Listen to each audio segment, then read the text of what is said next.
မိကုံးမေရှာခွင့်ပြုပါရှင်ဗျာတပတ်တော့တူရောကျမ်းမာရေးရပါတော့ယောက်ျားလေးရတပတ်တစ်ခါဒါမှမဟုတ်တစ်လတစ်ခါအဲ့လိုတကူရတာပြီးတာရှိရပါရှင်ဗျာအဲ့ဒါဆိုရင်တော့ကာမင်တုမိစ္ဆာစာကန်တိုက်ပါသလားရှင်ဗျာအဲ့ဒါကခုနကအင်္ဂါလေးချက်နဲ့တိုက်ကြည့်ပေါ့နော်သူကအဂမနိယဝိတ္ထုမှမရှိတာနော်အဂမနိယဝိတ္ထုမသွားမလားထိုက်တဲ့ဝိတ္ထုမဟုတ်မရှိတဲ့အတွက်ကြောင့်ဒါကာမင်တုမိစ္ဆာစာအပြမစရိယသီလနဲ့မဆိုင်ဘူးပေါ့နော်ရဟန်းတော်တွေကိုရင်နေဆိုရင်တော့ကိုရင်နေမှာဆိုရင်ဒဏ်ထိုက်တယ်ခေါ်တယ်ဦးဇင်းတို့စီမှာတော့ကိုရင်တွေကိုဒါပါခေါ်တယ်ဂရုကဒဏ်လို့ခေါ်တယ်နော်ဒါစာထဲမှာတော့ဂရုကဒဏ်လို့အသုံးတော့မရှိဘူးဒါပေမဲ့ဦးဇင်းတို့ကရဟန်းတော်တွေမှာကဒါတန်ဃာတသစ်အဘက်တင်တယ်နိရဟန်းတော်ရတန်ဃာတသစ်အဘက်တင်တယ်အဲ့တော့အချို့အဲ့ဒါမေးတယ်ကိုရင်တွေကောတဲ့အဲ့ဒါအပြစ်တင်မှာမလားကိုရင်တွေ7ပါးသီလမပါဘူးပေါ့နော်ကိုရင်တွေ7ပါးသီလမပါတော့ကိုရင်တွေကဒါအပြစ်မရှိဘူးလို့တို့ကထင်ကောင်းထင်နေတာစာထဲမှာပါတယ်လေကိုရင်တွေဓာတ်ရိုက်ပြညတ်ထားတာမရှိပေမဲ့ဦးဇင်းတွေရဲ့ဝိနည်းထဲမှာအကုသိုလ်ဖြစ်တဲ့လောကဝိဇ္ဇအာဘက်တွေဆိုတာရှိတယ်အဲ့ဒီအကုသိုလ်ဖြစ်တဲ့အာဘက်တွေဆိုလို့ရှိရင်ကိုရင်တွေလည်းလိုက်နာရတယ်အဲ့တော့ကိုရင်မှာအဲ့ဒါဘာအပြစ်ရှိလဲကိုရင်မှာအပြစ်နှမျိုးပဲရှိတယ်လိန်ကြတာနဲ့ဒဏ်ကြတာလိန်ကြတယ်ဆိုတာကအဲ့ဒီအပြစ်ကိုလွန်ကျူးလိုက်လို့ရှိရင်ကိုရင်ကလူထွက်ရတယ်သူပြန်ဆောင်စည်းမယ်ဆိုရင်တော့သူတီလာပြန်ပေးပြီးတော့ကိုရင်ပြန်ဝတ်ခွင့်ရှိတယ်အဲ့ဒါလိန်ကြတယ်လို့ခေါ်တယ်ဒဏ်ကြတယ်ဆိုတာကလူထွက်เสียမလိုဘူးတရားထိုင်တဲ့ဒဏ်လို့ရေခက်တဲ့ဒဏ်လို့ဒဏ်ပေးလိုက်ရင်တီလာပြန်စင်ကြယ်သွားတယ်အဲ့တော့ခုနက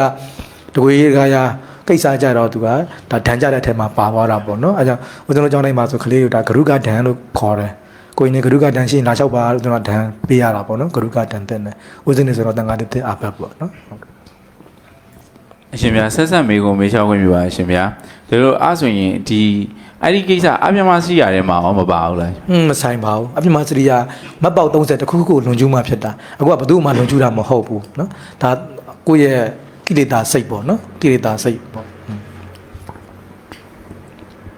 ့မေကိုမေးမြန်းခွင့်ပြုပါရှင်ဗျာအာပြမစရိယာတိတ်ခါပုံထဲမှာလေဒီမေထုံငယ်9ပါးဆိုတာကအကျုံးဝင်လားဗျမဝင်ဘူးမေထုံငယ်9ပါးကသူလားတီလညှိုးနှွမ်းကြောင်းတာဖြစ်တယ်ဥစဉ်ဒီစာအုပ်ရဲ့နောက်ပိုင်းလေးမှာမေထုံငယ်9ပါးအကြောင်းနဲ့ထည့်ရေးပေးထားပါတယ်သူကတီလညှိုးနှွမ်းကြောင်းတရားပေါ့နော်တီလမပြတ်ဘူးတီလကိုညှိုးနှွမ်းစေတယ်တီလညှိုးနှွမ်းတယ်ဆိုလို့ရှိရင်ဥစဉ်တို့ဘယ်လိုခေါ်မလဲအပင်တပင်ဟာလေမဖွံ့ဖြိုးဘူးဆိုလို့ရှိရင်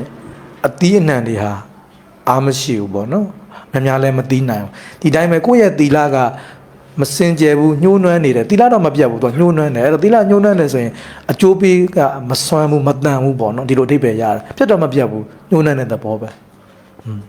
ဒီကိုမေးလျှောက်ရင်းကိုရှင်ဗျာကိုရင်ချင်းချင်းလွန်ကျူးကြရင်လိန်ကြတယ်ဆိုတော့လေအဲ့ကိုရင်တွေကရဟန်းပြန်ပြီးခံလို့ရပါသေးလားဗျာသူတို့ဒီလိုပေါ့လိန်ကြတယ်ဆိုလို့ရှိရင်သူတို့ကိုမေးရတယ်ကိုရင်တို့ဒီလိုပြစ်မှုလုပ်ထားတယ်ဒါလူထွက်တိုက်တဲ့ပြစ်မှုဖြစ်တယ်အဲ့တော့စောင့်စည်းမှလားမစောင့်စည်းဘူးလားမေးရတယ်နောက်တစ်ခါကြည့်လို့မလုပ်တော့ပါဘူးလိမ်မာပါတော့မယ်ဆိုလို့ရှိရင်တော့သူတို့တီလာပြန်ပေးပြီးတော့ကိုရင်ဝင်းနဲ့ထားပြီးရဟန်းပြန်ခံပြီးလို့ရတယ်အကဲမဆောင်စည်းဘူးနောက်လည်းဒီလိုမျိုးပြစ်မှုတွေလုံးနေအောင်မှာပဲဆိုရင်တော့လူထွက်ပလိုက်ရမယ်ဆောင်စည်းမှာမယ်လို့အာမခံချက်ပေးမှသာကိုရင်ပြန်ဝတ်ပြီးတော့ရဟန်းခံပေးရမှာပါရဟန်းခံလို့ရပါတယ်နော်ဟုတ်မေကုံမေရှာခွင့်ပြုပါရှင်ဗျာခုနကတော့မေခုံပေါ့နော်ဒီဥစ္စ